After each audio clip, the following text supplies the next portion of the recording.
E aí, vocês viram aí, né? O trabalho que ele deu. Agora já está tudo no esquema, o suporte está no lugar.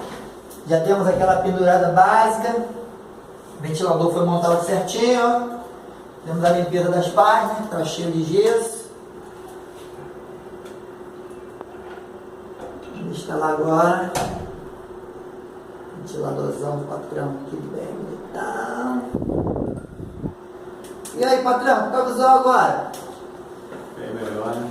Vou ligar a criança e a gente vai botar para funcionar, ok? Ah, vamos ver aqui.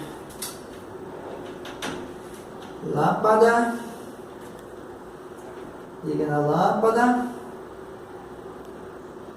Neutro. Ver, conferiu. É isso aí. Vem aqui.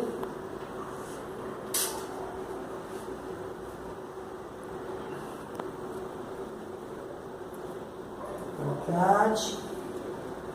Oi. Dá choque.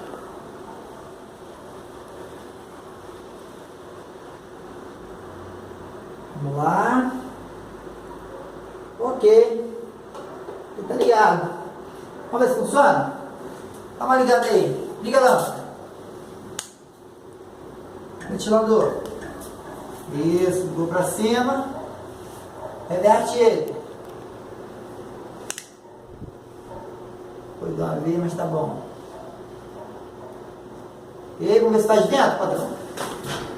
Tá aí, pessoal. Tecnovent. Consertando a instalação do 0M. E aí, patrão, você está satisfeito agora?